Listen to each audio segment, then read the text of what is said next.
मेरे असल मुखातिब मेरे आप लोग हैं। क्या समझे? ये तो जिम्नी चीज है, समझ गए? असल में आदमी जो है ना तासुर ले लेता है हर चीज का। क्या समझे?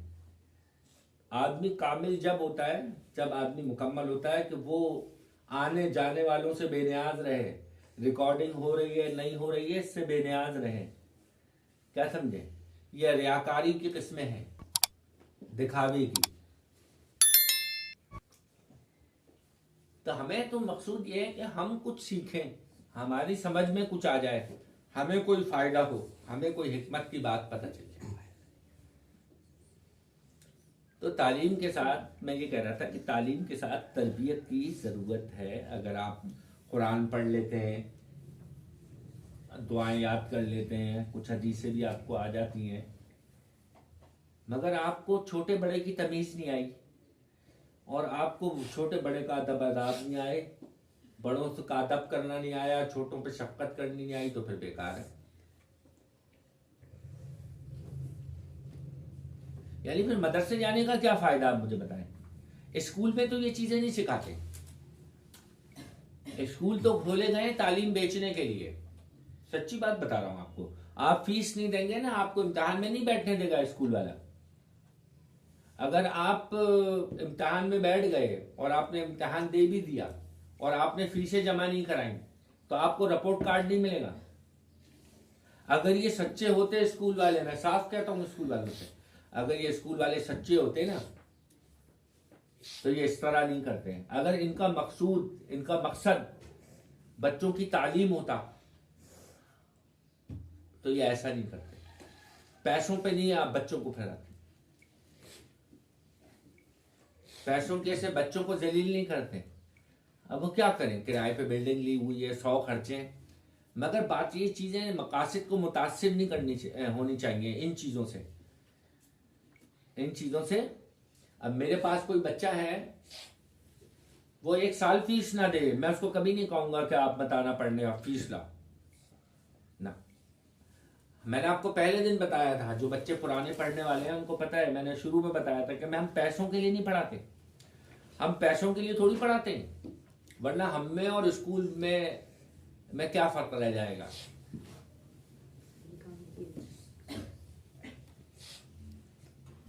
जिस बच्चे के पास वालिदैन के पास पैसे नहीं है, उनके बच्चे भी पढ़ सकते हैं, आ सकते हैं, और जिन बच्चों के पास पैसे हैं वो भी आ सकते हैं। जिन बच्चों के पास साफ सुथरे नए कपड़े हैं वो भी आ सकते हैं, जिनके पास पुराने कपड़े हैं, नए कपड़े नहीं है, वो भी आ सकते हैं। दीन की तालीम और तरबियत इसकी मोहताज नहीं होती। दीन की तालीम में इस चीज की मोहताजी नहीं होती कि कपड़े अच्छे होने चाहिए, नए होने चाहिए। क्या समझे? सिपारा नया होना चाहिए, अच्छा होना चाहिए, कोई बात नहीं, कोई बात नहीं। असल में मकसूद है तालीम और तरबियत। तो आप जहां आते हैं तो आपके अंदर तब्दीली आनी चाहिए, सही है? कुछ अच्छी बातें आपको सीखनी चाहिए, उस पर अमल करें।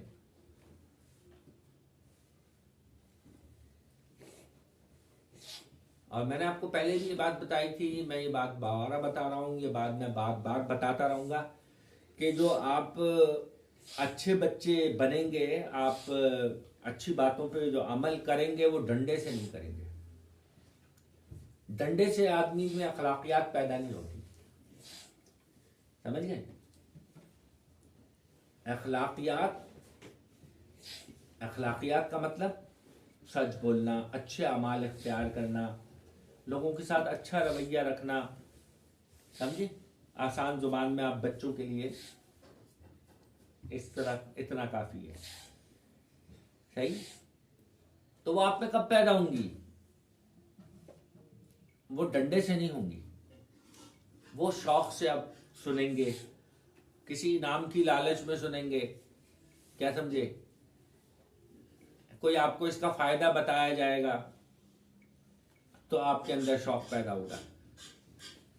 अल्लाह ताला भी ऐसे ही करता है ना, अल्लाह ताला लालच देता है, नहीं लालच देता कुरान के अंदर? अल्लाह ताला लालच देता है ना। लालची होना बुरी बात नहीं है, याद रखिएगा। गलत चीज की लालच करना बुरी बात है। दूसरे के माल में, दूसरे की चीज में लालच रखना अपनी बुरी बात है। इंसान को अल्लाह ताला ने लालची पैदा किया है, कुरान के अंदर है। लालच अल्लाह ने रखी है इंसान के अंदर, इसीलिए अल्लाह ताला ने लालच किस लिए रखी है, ताकि उसकी अच्छी तरबियत हो सके। इनाम की लालच में, जन्नत की लालच में, अल्लाह की रजा और खुशनुदी की लालच में, क़यामत के दिन नेमत, जन्नत की अच्छी अच्छी नेमतों की लालच में दुनिया में अच्छे अच्छे और नेक काम करे, अल्लाह के रसूल की फर्माबरदारी और ताबेदारी करे। अल्लाह ने भी लालच दी, तो लालच होना बुरी बात नहीं है मुतलक।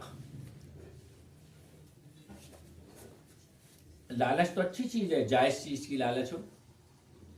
दूसरे की चीज की लालच नहीं होनी चाहिए, किसी की जेब पे नजर नहीं होनी चाहिए, किसी के माल पे नजर नहीं होनी चाहिए। अल्लाह ने जो हमें नेमतें दी हैं उन पे नजर होनी चाहिए। आप एक उस्ताद कहता है, एक टीचर कहता है आपको कि आप जो बच्चा फर्स्ट आएगा उसको मैं 500 रुपये दूंगा, जो बच्चा सेकंड आएगा उसको मैं 300 रुपये दूंगा, जो बच्चा थर्ड आएगा उसको मैं 200 रुपये दूंगा। अब बच्चे इस लालच में मेहनत करते हैं, इनाम मिलेगा, तो ये कोई बुरी चीज नहीं है। बच्चों को आगे बढ़ाने के लिए, उनको बूस्ट करने के लिए, उनकी हिम्मत अफजाई के लिए, उनको शौक दिलाने के लिए इजाजत है। अल्लाह ने भी ऐसे ही किया। आप देखें, हर अमल का बदला बताया है ना हुजूर में, जो ये काम करेगा जन्नत में उसको ये चीज मिलेगी, जो ये काम करेगा उसको ये चीज। इसी तरह डराया भी है कि जो ये गुनाह करेगा उसको ये सजा मिलेगी, जो ये गुनाह करेगा उसको ये सजा मिलेगी। जब आप सल्लल्लाहु अलैहि वसल्लम मेराज पे गए, तो हुजूर सल्लल्लाहु अलैहि वसल्लम को दिखाया गया एक एक चीज के बारे में। पता है आपको, हुजूर सल्लल्लाहु अलैहि वसल्लम को दिखाया गया कि हर नेक अमल का बदला दिखाया गया, हर नेक आदमी की जन्नत दिखाई गई, और हर बुरे काम का बदला दिखाया गया। किसी के होंठ कुतरे जा रहे हैं आपकी कैंची से, पूछा ऐसा क्यों हो रहा है, तो फरमाया ये चुगलखोरी करता है। कोई आदमी इंसान का गोश्त खा रहा है बैठा हुआ, तो साहब हुजूर सल्लल्लाहु अलैहि वसल्लम ने पूछा ये क्या कर रहे हैं, फरमाया ये गीबत कर रहे हैं, अपने मुसलमान भाई का गोश्त खा रहे हैं। किसी के बारे में हुजूर सल्लल्लाहु अलैहि वसल्लम ने फरमाया कि उसको जो है ना आग की कैंची से जुबान काटी जा रही है, फरमाया ये क्या कहूं कि ये इधर की बात उधर, उधर की बात इधर करता था, चुगली। एक शख्स का देखा कि सर कुचला जा रहा है, तो आप सल्लल्लाहु अलैहि वसल्लम ने फरमाया कि ये क्यों हो रहा है इसके साथ, तो फरिश्तों ने बताया कि ये कुरान याद करके भूल गया, ये वो हाफिज है जो कुरान याद करके भूल गया, इसलिए इसको ये सजा दी जा रही है। तो एक एक अमल का अल्लाह ताला ने हुजूर सल्लल्लाहु अलैहि वसल्लम को मुशाहिदा कराया, आंखों से दिखा दिया, और हर एक एक बुरे अमल की सजा और हर अच्छे अमल की जजा भी दिखाई। एक महल देखा आप सल्लल्लाहु अलैहि वसल्लम ने, फरमाया ये महल बड़ा खूबसूरत है। तो आप सल्लल्लाहु अलैहि वसल्लम पूछा फरिश्तों से, आप सल्लल्लाहु अलैहि वसल्लम ने फरमाया कि मेरा दिल चाहा कि मैं इसको अंदर से जाके देखूं, इस महल को मैं अंदर से जाके देखूं। तो कहने लगे, मैं अंदर जब जाने लगा तो फरिश्तों ने मुझे रोक दिया, फरिश्तों ने मुझे रोक दिया। उन्होंने फरमाया आप नहीं जा सकते इसमें। फरमाया क्यों? फरमाया ये उमर का महल है, उमर, हज़रत उमर रज़ियल्लाहु ताला का महल। तो हज़रत उमर का जो महल उनको जन्नत में मिलना है वो भी दिखा दिया। एक जगह देखा आप सल्लल्लाहु अलैहि वसल्लम ने कि आप सल्लल्लाहु अलैहि वसल्लम जन्नत में जब चल रहे हैं तो आपसे आगे आगे हज़रत बिलाल चल रहे हैं। आप सल्लल्लाहु अलैहि वसल्लम जन्नत में जाते हैं, जहां भी जाते हैं हज़रत बिलाल आगे आगे। सुना है आपने बात? गर्दन तो ऐसे हिला रहे हो जैसे सुना है। मैंने सुना, आपको सुना है? चले, आपने सुना, आपका गर्दन हिलाना तो समझ में आ रहा है, आप क्यों हिला रही है गर्दन? हज़रत बिलाल रज़ी अल्लाह ताला को हुजूर सल्लल्लाहु अलैहि वसल्लम ने देखा, जहां जाते हैं आगे आगे, जहां जाते हैं आगे आगे। तो हुजूर सल्लल्लाहु अलैहि वसल्लम ने दुनिया में जब तशरीफ लाए वापस आप सल्लल्लाहु अलैहि वसल्लम, तो हज़रत बिलाल से पूछा कि तुम कौन सा ऐसा नेक अमल करते हो, कोई ख़ास अमल करते हो? उन्होंने कहा कुछ नहीं। और मैं नहीं, तुम कोई ख़ास अमल करते हो जो अल्लाह को बहुत पसंद है। तो मैं तो कोई ऐसा ख़ास अमल नहीं करता, जैसे सब करते हैं ऐसे मैं भी करता हूँ। तो मैंने जन्नत में एक चीज़ देखी है तुम्हारे मुताल्लिक़, जिसकी वजह से मुझे ये अंदाज़ा होता है कि तुम कोई ख़ास अमल करते हो जो कोई दूसरा नहीं करता। तो आप सल्लल्लाहु फरमाया, पता क्या देखा मैंने बिलाल? मैंने ये देखा कि मैं जन्नत में जहाँ भी जाता था ना, तो मेरे आगे आगे तुम चल रहे होते थे। मैं जहाँ भी गया मेरे आगे आगे तुम। तो इससे मुझे अंदाज़ा हुआ कि बिलाल कोई ऐसा अमल कर रहा है दुनिया में कि जिसकी वजह से वो जन्नत में आगे आगे। तो आप सल्लल्लाहु ने फरमाया, बिलाल तुम मुझे बताओ कि कौन सा अमल है? हज़रत बिलाल ने कहा कि वैसे तो मैं कोई ख़ास अमल नहीं करता हूँ, लेकिन हाँ मैं आपसे कुछ चीज़ मैंने सीखी है, मैं उस पर अमल करता हूँ। तो आपने फरमाया कौन सा अमल? तो उन्होंने फरमाया 3 बातों पे मैं अमल करता हूँ, मैं 3 काम करता हूँ। आप भी सुने और दुआ करें कि अल्लाह ताला हमें भी इस पर अमल की तौफीक अता फरमाए कि ये बहुत बड़ा अमल है। उन्होंने फरमाया क्या करते हो? तो हज़रत बिलाल ने फरमाया कि जब मेरा वज़ू टूट जाता है मैं वज़ू करता हूँ। मैं हमेशा वज़ू से रहता हूँ, और जब मेरा वज़ू टूट जाता है तो मैं वज़ू करता हूँ दोबारा और 2 रकात नमाज़ पढ़ता हूँ, 2 रकात नमाज़ पढ़ लेता हूँ नफिल। ये मेरा हमेशा का मामूल है।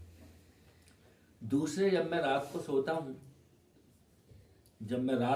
हूँ तो मैं सबको माफ़ करके सोता हूँ। जब मैं सोता हूँ रात को तो मैं सबको माफ़ करके सोता हूँ। जिसने मुझे परेशान किया, जिसने मेरा हक मारा, जिसने मुझे तंग किया, मैं उसको अल्लाह के लिए माफ़ कर देता हूँ। तीसरी बात याद है आपको? नहीं, मैं ये देर तक सुना था जिधर वो पता नहीं किसी मौलाना तारक मीर का सुना था शायद मैंने। हाँ, तो उसमें तीसरी बात मेरे ज़हन में नहीं है, बस ये है कि अब मैं भूल जाता हूँ। अब मेरी याददाश्त कमज़ोर हो गई है, बुढ़ा हो गया हूँ, बुढ़ापा हो गया। तो 3 बातें आपने बताई कि मैं इस वजह से, हो सकता है, वैसे मैं तो गुनहगार आदमी। तो आपसे सुन में तस्दीक फरमाई कि हाँ ये 3 वो अमाल हैं जिनकी वजह से तुम्हें मैंने देखा कि तुम जन्नत में आ गए। और किसी को माफ़ कर देना ये बहुत बड़ा अमल है। अल्लाहुम्मा इन्नका अफ़ुव्वुन तुहिब्बुल अफ़्व फ़अफ़ु अन्ना या करीम। रमज़ान में पढ़ी जाने वाली दुआओं में सबसे बड़ी दुआ है। कितनी बड़ी दुआ है? कितनी बड़ी दुआ है? अल्लाहुम्मा इन्नका अफ़ुव्वुन तुहिब्बुल अफ़्व फ़अफ़ु अन्ना या करीम। छोटी सी दुआ है, मगर ये अपने वज़न में, अपनी अहमियत के एतबार से, अपने वज़न, अपनी अहमियत, अपने दर्जे, अपने रुतबे के लिहाज से बहुत बड़ी दुआ है। हुज़ूर सल्लल्लाहु अलैहि वसल्लम से हज़रत आयशा सिद्दीक़ा रज़ियल्लाहु ताला अन्हा ने पूछा कि या रसूलुल्लाह सल्लल्लाहु अलैहि वसल्लम, रमज़ान आने वाले हैं, तो रमज़ान में मैं कौन सी दुआ पढ़ा करूँ जो अल्लाह को बड़ी महबूब हो, अल्लाह के रसूल को महबूब हो, जो सबसे ज़्यादा फ़ायदा दे, जिससे सबसे ज़्यादा नफ़ा हो, मैं क्या पढ़ूँ? आप भी याद कर लें, रमज़ान आने वाले। सुना है 23 या 24 तारीख को यकुम रमज़ान हो सकता है, इसी महीने की, मार्च का महीना शुरू हो गया। तो आप भी ऐसे ही रमज़ान आने वाले थे, तो हमारी अम्मी आशा, तमाम मुसलमानों की माँ, हमारी अम्मी आशा सिद्दीक़ा रज़ियल्लाहु ताला अन्हा ने हुज़ूर सल्लल्लाहु अलैहि वसल्लम से पूछा कि या रसूल अल्लाह, मैं कौन सी कोई ऐसी एक दुआ मुझे बता दें कि जो मैं रमज़ान में पढ़ूँ जिसका मुझे बहुत फ़ायदा हो। तो आप सल्लल्लाहु अलैहि वसल्लम कितनी दुआएं हैं, लेकिन आपने ये दुआ बताई। फरमाया आशा तुम ये दुआ पढ़ना। अल्लाह बढ़, आप सब पढ़ने मेरे साथ। अल्लाहुम्मा इन्नका अफ़ुव्वुन करीम। अल्लाहुम्मा इन्नका तुहिब्बुल अफ़्व फ़अफ़ु अन्ना। या करीम 3 दफा कहा, या करीम या करीम या करीम। अल्लाहुम्मा इन्नका अफ़ुव्वुन तुहिब्बुल अफ़्व फ़अफ़ु अन्ना या करीम या करीम या करीम। तर्जुमा सुने इसका। ऐ मेरे अल्लाह, तू तो माफ करने को पसंद करता है।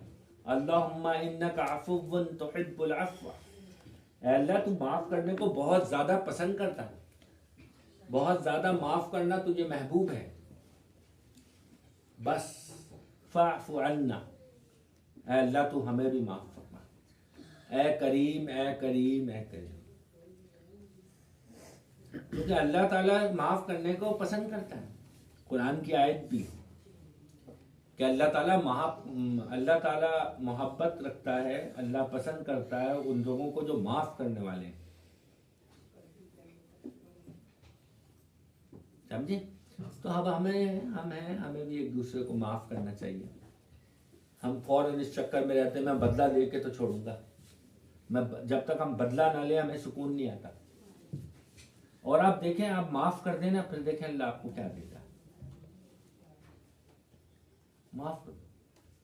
अब कोई आदमी आपको बहुत ज्यादा तंग करता, बहुत ज्यादा परेशान करता है, जिससे आपकी लाइफ डिस्टर्ब हो जाती है, तो आप किसी समझदार आदमी को जो उसका बड़ा हो कि वो उसको समझाए तो वो मान जाए, आप उससे कह सकते हैं कि भाई आपका फला फला बंदा या आपका फला बच्चा मुझे परेशान करता है, उसको आप समझाएं।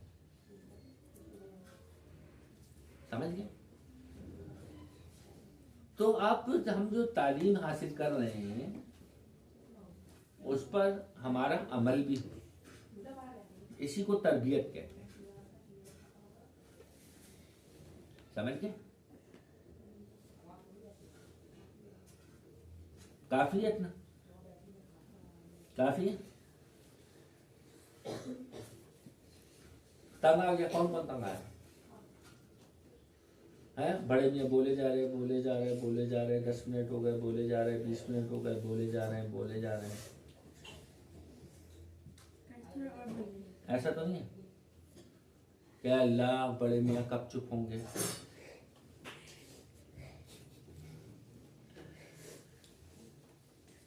बड़े खुशनसीब हैं आप लोग कि अगर आपको कोई ऐसा आदमी मिल जाए जिंदगी में जो अच्छी बात बताए, वो सबसे अच्छा दोस्त होता है। जब भी आपको सुनाते हैं ये सो जाता है। अच्छा, वो असल में इसलिए होता है ना, सकीना नाजिल होता है ना, जब दीन की बात होती है ना तो सकीना नाजिल होता है। सकीना नाजिल होता है, सुकून नाजिल होता है। सुकून नाजिल होता है ना तो नींद आ जाती है। मैं भी जब बयान सुनने जाता था ना उलमा का कहीं दीनी महफिल में, तो मुझे भी नींद आ जाती थी। तो मैंने एक बुजुर्ग से पूछा, मैंने उनसे कहा कि मैं जाता हूँ उलमा के बयान में किसी दीनी महफिल में तो मुझे नींद आ जाती है। तो उन्होंने कहा ये तो अच्छी बात है। अच्छा, मैं डर रहा था मुझे डांटेंगे वो। उन्होंने कहा नहीं तो बेटा बहुत अच्छी बात है। मैंने कहा अच्छा क्यों? चले कि दीनी जब अल्लाह की बात होती है, अल्लाह का जिक्र होता है तो आसमान से सकीना नाजिल होता है, सुकून नाजिल होता है उस दीनी महफिल की बरकत से। तो जो नरम दिल लोग होते हैं ना उनको नींद आ जाती है।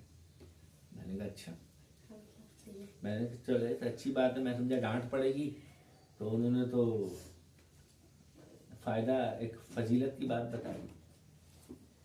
ठीक है, अल्लाह ताला हमें अमल की तौफीक अता फरमाए। सुब्हानक अल्लाहुम्मा बिहम्दिका व नशहदु अल्ला इलाहा इल्ला अंता नस्तगफिरुका व नतूबु इलैक।